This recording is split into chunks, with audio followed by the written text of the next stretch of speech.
Mamencha yetie for ni ahwefo na awie. Ena akwakoye Friday no coaches bebre na na your press conference. Players na kasa ahead of nyame adoma weekend game a bekoso e various leagues e Europe no. Na mamencha asem free Spain.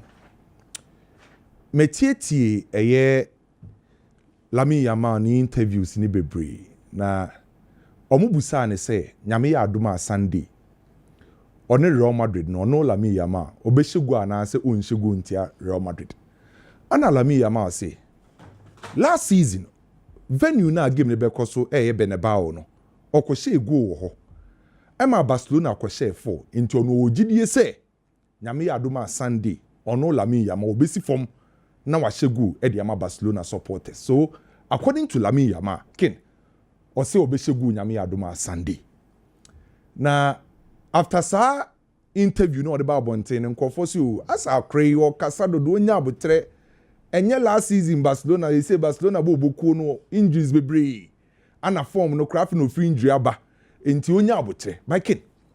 The first question abebusa ho ne say edi enti na Lamine Yamal say Sunday obeshegu di tia Real Madrid. That's the first question I was so obisa. And to me metina city interview am processing Lamine Yamal interview no eye nyoma mienu ana mimi hu ni sama Lamine Yamal esi obeshegu nyame adoma Sunday. The first reason eye ne confidence level. Ne confidence inti na mane kasa asem no. On say football ye ka confidence a eye believe a player wo e ne ability mu and sa believe no eboa ma player timi take good decisions. Eboa ema sa player no etimi perform very well. And a boama sa player nitimi withstand air pressure. Enti anytime biano, sa uche ke Lamine Yamal or kasa eya no wojidie ewa ability o wojidie so nimbo nebo. O wojidie se team bi obesia ni biano ono Lamine Yamal obetima perform e de etia sa team no. Enti e ka ho bi ana Lamine Yamal ese against a team friend say Real Madrid no obeshegu e de etia Real Madrid boboku no. So the first reason why Lamine Yamal eka sa asem ne yese ono Lamine Yamal no ne confidence level no e wosoro. So confidence owo no onim se ono Lamine Yamal usa o 18 years na emum okosia opponent bi o nsuro no okosia team bi a o nsuro no and Lamine Yamal wo gidie won ability mu se teams akese no any big matches o perform so se ne Lamine Yamal asinyame yadoma Sunday obeshegu e die tia Real Madrid akin meme hu ni say the reason why Yamal eka sa asem no e the confidence level. Die tosu mienu waye be pen enti okaso be ya enti hu akiniye se uko Spain a Lamine Yamal Asia teams bebre na uka opponent Lamine Yamal tai goals editi omo pa na eye team miensa e wo Spain Athletic Bilbao o goals editi omo Granada ana Real Madrid sa teams miensa we ana ye boboku o Spain a Lamine Yamal tai omo o goals kese pa. And to know Lamine Yamal no was 3 goals e de Real Madrid boboku no including last season o share Real Madrid o share almost 4 times o involve 5 goals contribution o share goals miensa and o ye 2 assists.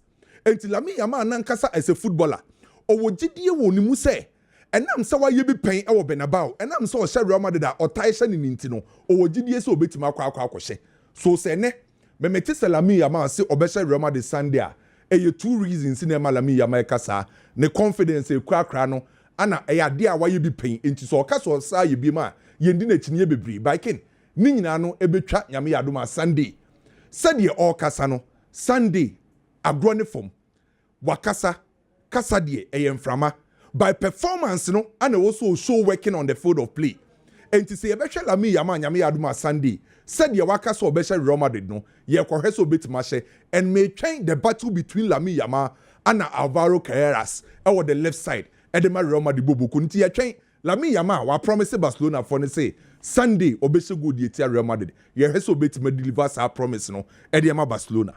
Enzo Maresca eye coach edema Chelsea boboku no we wie ne press conference ahead of Sunderland game no nyame adoma weekend.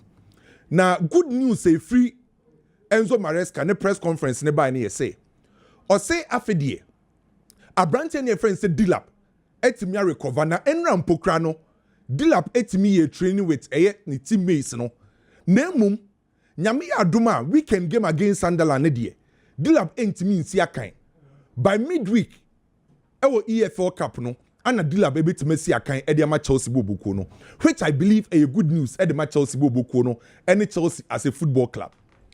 Mekaye pa say na eye Chelsea ni Fulham ana na esi akan ana Delap eko praye oko praye no ana Chelsea for e de ba say abrantie no after some koye ne test wenya hamstring injury efiti Fulham game ni besi ne no wa missing 9 games e de ma Chelsea bobuko no, and every coach was asase bia no ne da yeson ene ade ba ko aye open ye say ni players ebetima stay fit no bia ya available for selection enti eto de bi na team coaches the players at a prepare na ninja because coach bia person ni player bia ya available for selection no timi use no enti se Delap wo pra yo nya hamstring etimi asa return ya ba Chelsea setup ni ma I believe a very good news at the match Chelsea boboku no, and Delap wo se ba no a good in a sense say and my Chelsea options I the number 9 row and the number 10 row say we had Chelsea omo number 9 row na after say Delap etimi returning from injury no say ababe ye players miensa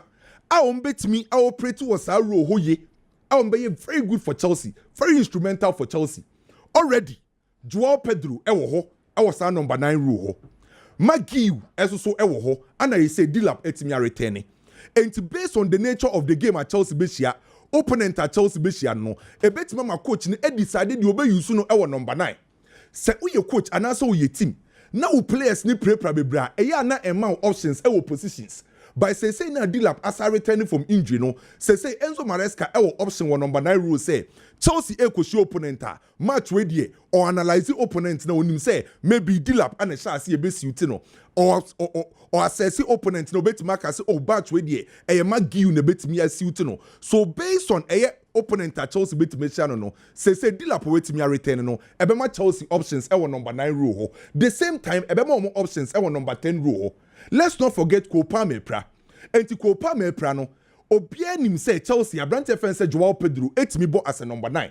Enti say na Delap aba no coach ni betima sa convert Joao Pedro as a man be operate our number 10 role because Esteban otimi bo ho and they say Delap aba. Enti say Delap aba ubetima say use Joao Pedro sa number 10 role. Enti say abrante na returning from injury no e ma Chelsea options the number 9 rule, the number 10 rule, and tactically so we go see in China say Delap see a kind of the match Chelsea from a tactical standpoint. Adia ba kwa yo de boa Chelsea boboku ne pa ne say you create a lot of spaces at the man teammates no met me running into sa pocket of spaces no at the time bia so no Delap operate as a number 9 a mostly opening the opponent as center back na time bia wetimi distract you na create space at the amount teammates. Typical example Chelsea against West Ham. Chelsea kwa we share sa 5 no against West Ham sa match no Enzo Maresca Emma Delap ebo as a number 9. Ano Yusu Joao Pedro as the number 10, Estevao on the right wing, Ano Yusu Pedro Neto on the left wing. And obi bia check his game now. Pedro Neto go no say no. Na ya branti fence Delap. Ana time bia we pini Todibu. And then a creating space at the Chelsea. So say now was a return no. Ubetima classify and say Chelsea as a offensive player. Ubetima pini opponent, which I believe a very good news for Chelsea boboku no. So ko PM ewo Germany Ken yeka Bayern ewo form. And the first player ba ye trim no Hurricane, which I understandable because bona Hurricane ebon was through. Numbers now will produce no was through. And the first player of Bayern eba ye trim no brand fence Hurricane. By unya abotre na wo hwe Bayern boboku no na wo hwe Bavarians na. Another player wey impress so much is so obi ebo ni din no Michael Olise. But to the bia enam di ose goals no ono produce numbers in near Taibo Hurricane di no by nyabotre na hwe Bayern na hwe akra na friend say Michael Olise no enye hype enye fluke say teams akese ni say obi apeso osafa brand friend say Michael Olise no edni free Bayern boboku ni ya hwe Michael Olise e Crystal Palace ba brand ni be pie mo Bayern no ade ba kwa mani ajepa no how a wetimi develop here time bi no Michael Olise no otimi affecting games across the pitch. And it's a Michael Olise see a kind of the my friend Bayern. Bayern see a kind on the right wing go otimi affect game and also influence game. Right side or half space or otimi influence game.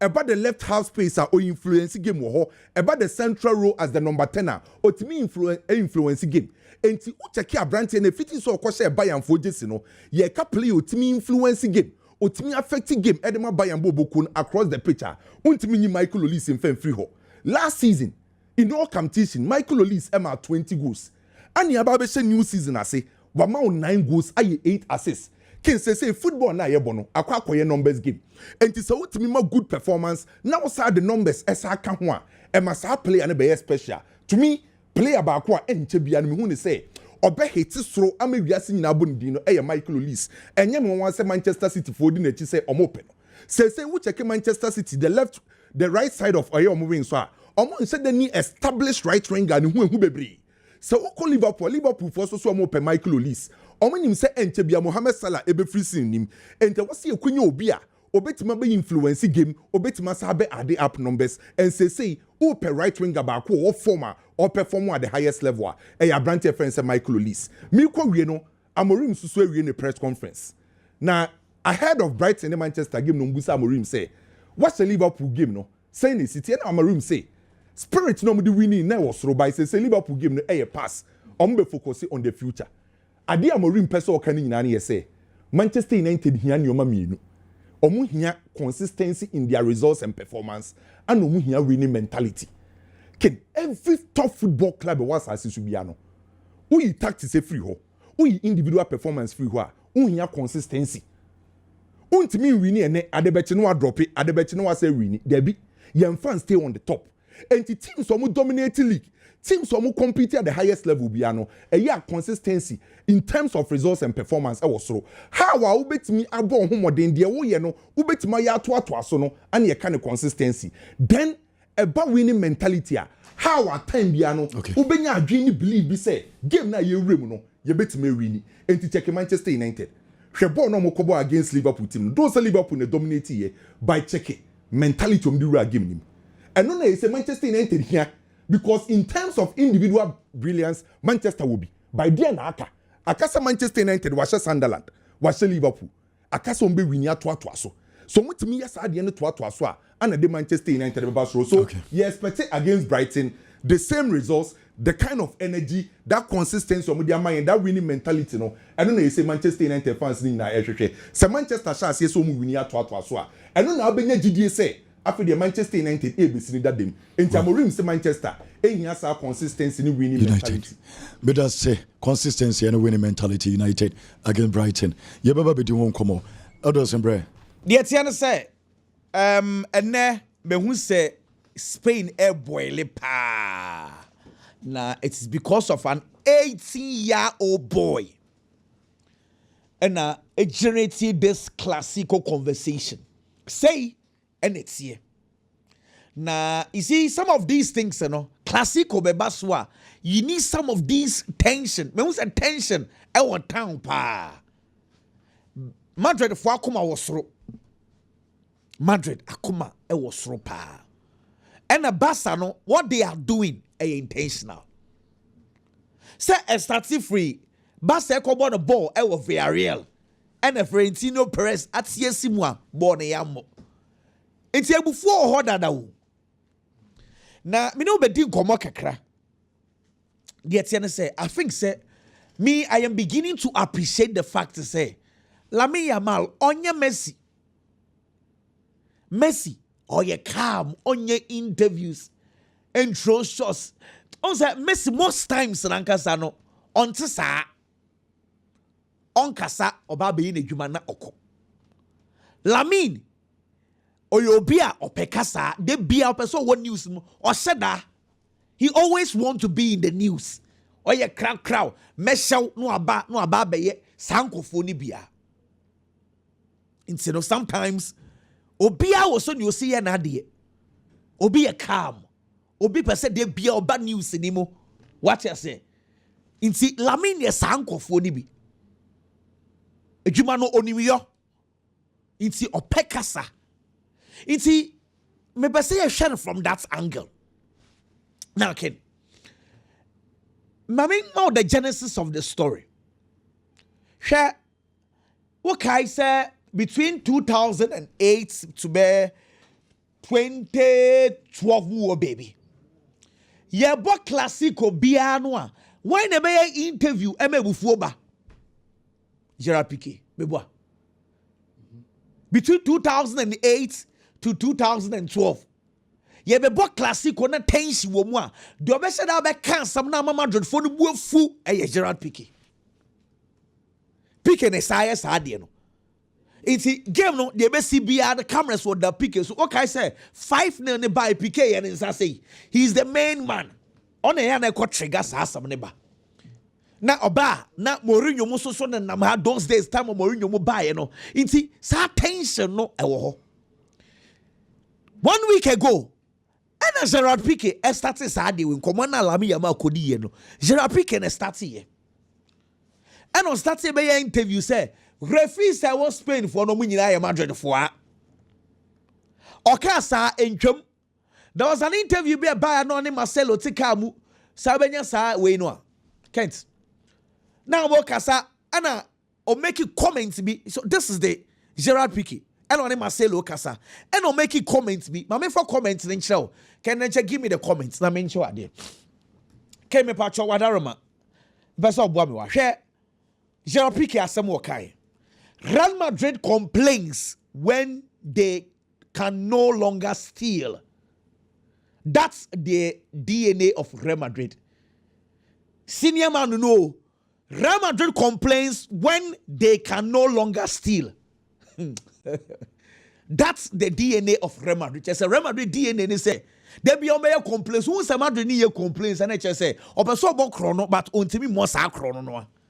And I saw Jimmy Piqué can't answer. Now, one thing you should also know is say Piqué, he buy any guys no mutsuoni na under Gerard Piqué King's leg na mobile no. What the governor mini would na say? Say boss ni Piqué o no esano. He buy so the strong guy. But you want him buy? He buy closest friend Lionel Messi. Or you associated to Sanko for no. And then on your program. I agree. A lot of people can say, "Oh, Lamine Yamal obi obo classico di. I better not quote na interview be say." But Charles say Gerard Piqué ni buy mo. The way how more stronger no. And a boy no kwase. Question e buy ne bisa Lamine Yamal. Can't get me that one. E buy ne say. Can't you benya interview no asamna Lamine Yamal. E buy no say Real Madrid are stealing. A question no. And Lamine Yamal say yes. They steal and then complain. That's what they do. And I just say, I'm Madrid for Omuya now. My son so about complaining. What says Omuya? No matter. Also say I'm Madrid for no AC. Now, share the Lamine Yamal can ye, and it's the Gerard Piqué can ye, and so soon be ne wom. Piqué say. Real Madrid complains when they can no longer steal. That's their DNA. And Lamine Yamal so stealing no ibana okofa on say he was in referencing the Piqué interview. And also you say stealing na say Madrid for say be omo ya kronfo. Na kwada kete die. Say you can throw any shade to Real Madrid but for you to label them say be omo ya kronfo die. Just wakofa. And I must say, Madrid for ne buafua. Say, asem ne Real Madrid for campus say, almost say, more cost Spanish national team. My mama ne boy in his answer because the more one is or disrespect Real Madrid. Then Madrid, guys no so throws a shot to say, young can't Lamine Yamal say. In the history of Spanish La Liga, club will be anywhere.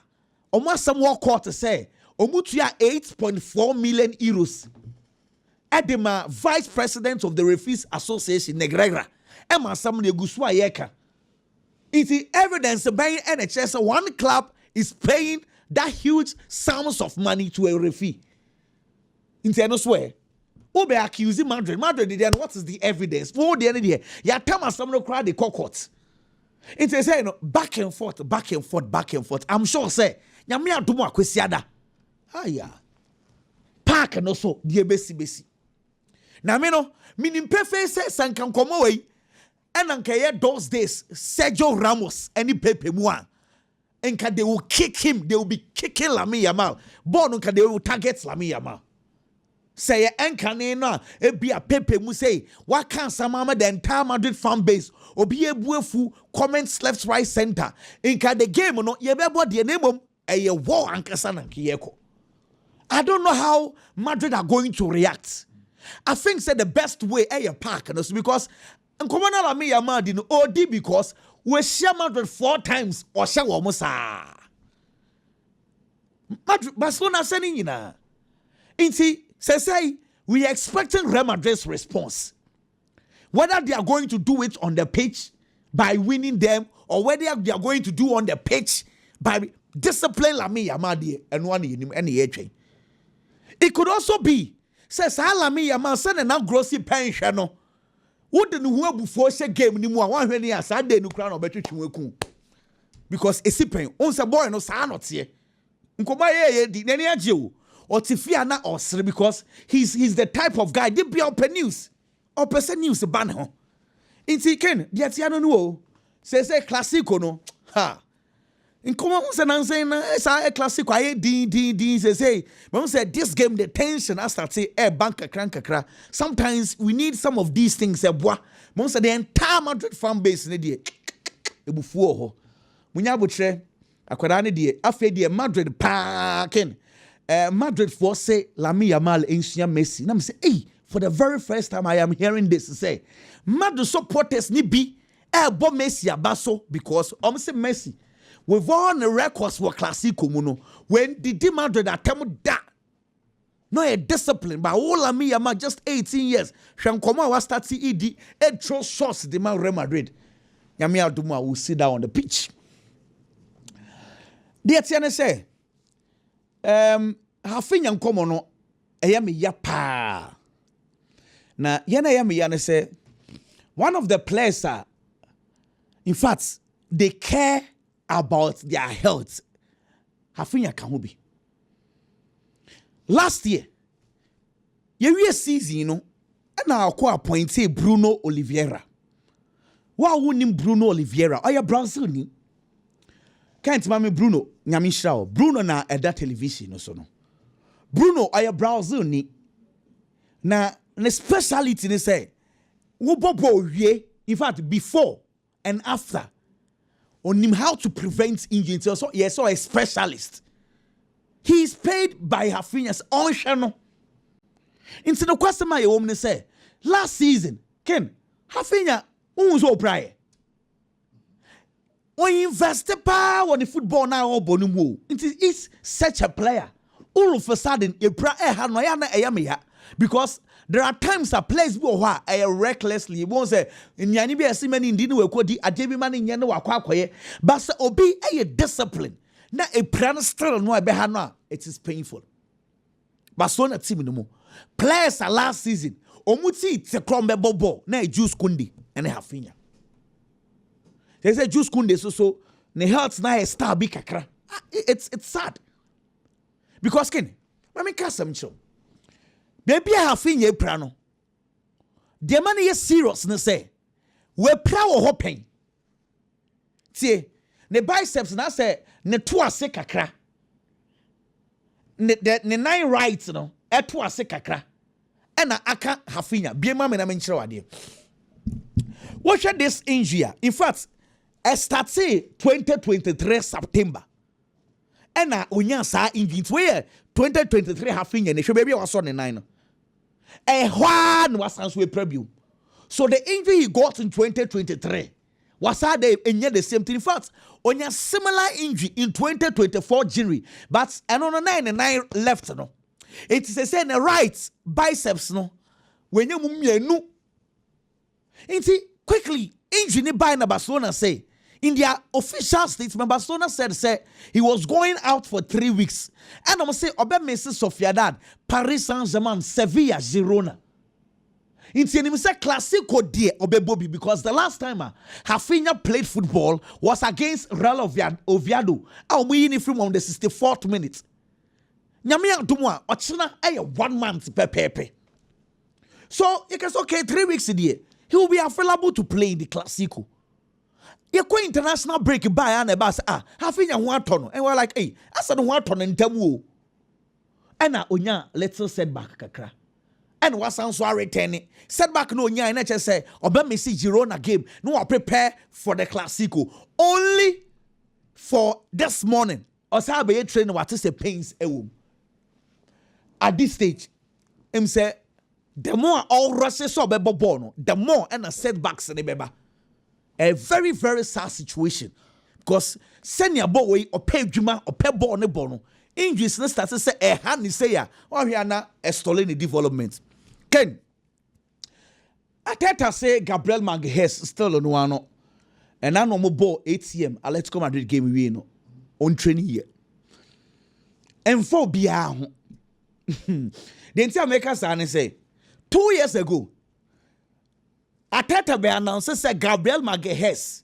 Saliba Bakwe pra Arsenal season they done nka 2 years ago 3 years ago nkonkomo we yet table one ya discuss say and the Arsenal league no mu jai I do remember 3 years ago Baku pra na Rob Holding na ejina Arsenal for center back Baku pra na Jacob Kilio and ejina Arsenal center back ene Ose Magalhaes en training and even the Arsenal fans they are not bothered speaks to the fact to say Arsenal are a proper recruitment because because say Gabriel Magalhaes anyway options ne edoso Mosquera betimi abo Piero Henkepi betimi abo Ricardo Calafiori betimi abo even say during Timber say umpeso kobo wa obetimi abo Arsenal are a very very good team not just with their first 11 okay name them they have quality bench coach and say Liverpool coach say why Alexander Isak groin no the engine too so when you groin groin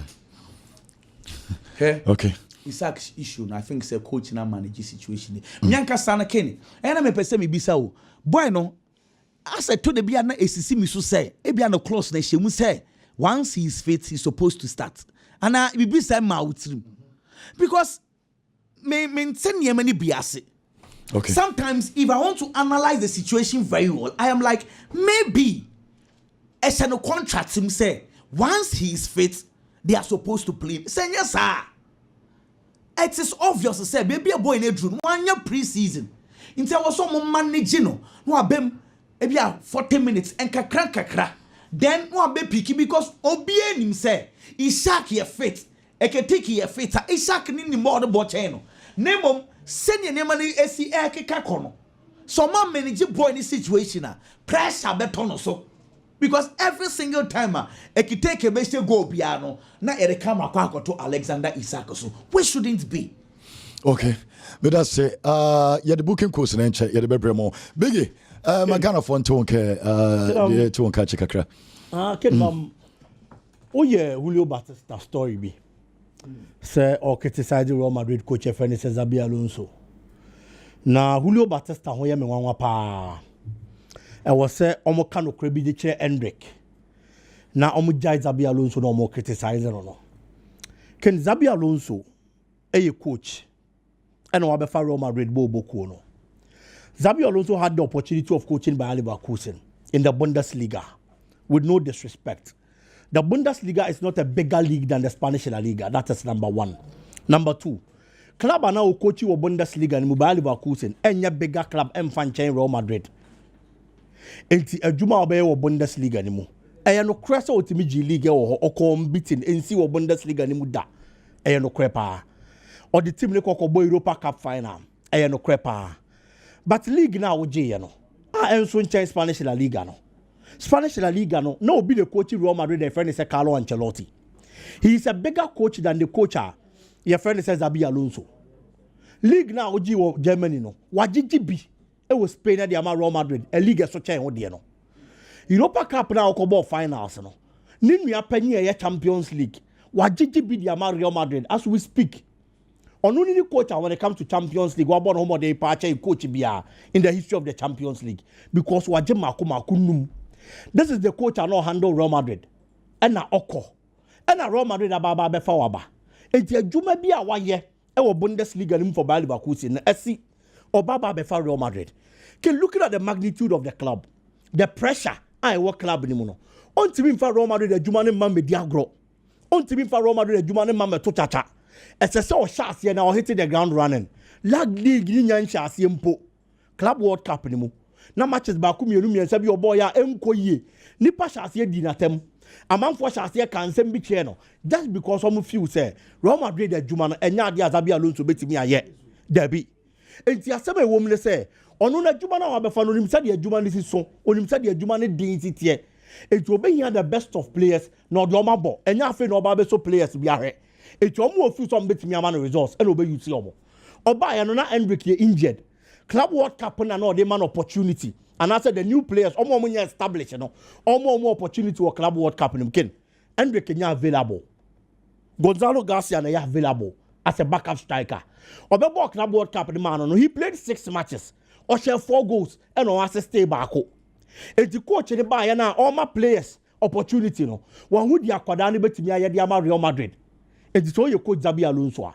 between ɔno ɛne Endrick why na wobɛyi no so ɔno ne starting farmer don't forget say Endrick so ball our born he played it in Brazil at Real Madrid the previous season ɛyɛ Copa del Rey ni mu no ɔhyɛ goals kakra de ma Real Madrid but in the league he played 22 matches starting only 3 ɛhyɛ 1 goal pɛ eti do ɔno na baba be more opportunity no a wa justify ne ho no ɛbɛyɛ din sɛ coach ni bɛyi no ɛde na gya ɛyɛ player a yɛfrɛ ne sɛ Gonzalo Garcia na wakɔ pick Endrick dabi eti ɔma coach ni din na coach ni nya na adwuma because obi ape players obema na results kid number 2 Julio Batista se senke de na brabo e wo Real Madrid ene ne football career etu akwada ye friend se Endrick fo na de wom ni in 2006-2007 na Real Madrid got trophy drought so they needed players e be back team no be se team no na afi o masaba be get trophies omo ko fa Robinho omo fa Julio Batista e omo fa Sergio Ramos de ne ka ho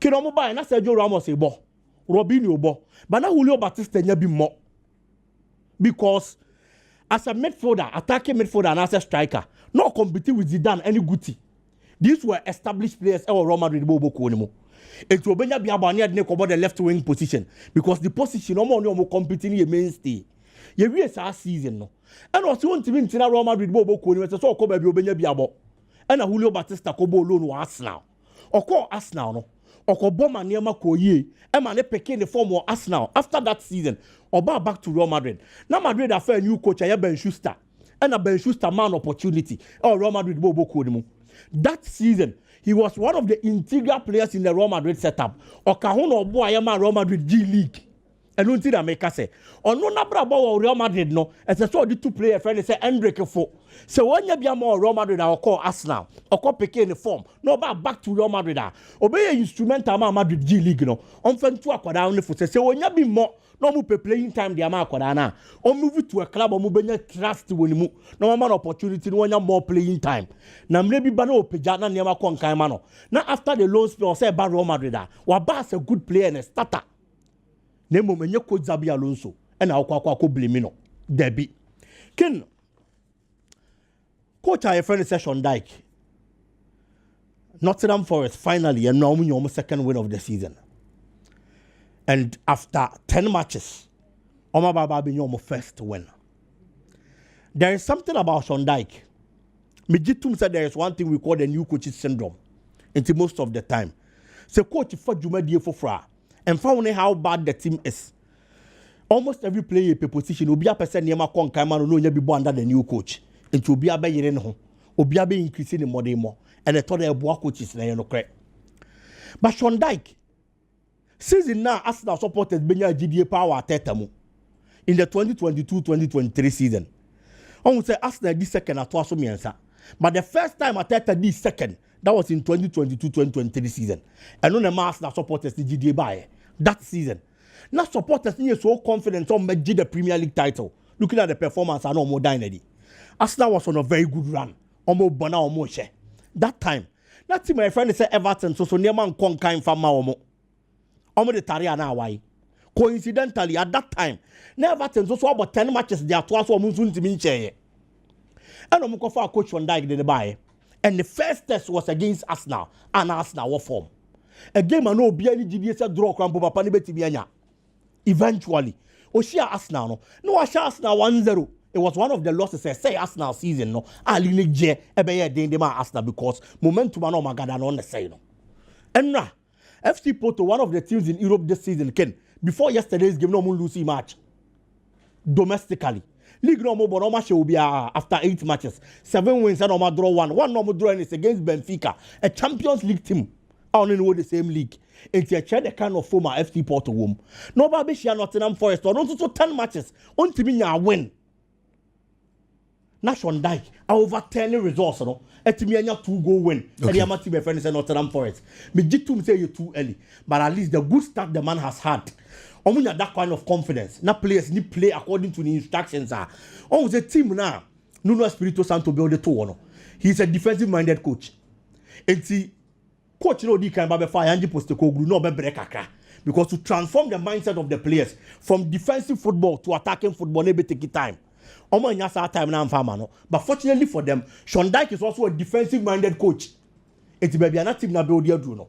He is a man obetimi ato so better than to okofa coach obo possessive football the aba. And I'm hoping say win now when no. Ebe to aso de afi ona na ma konkan e de ama team e find say Nottingham Forest ken. Okay.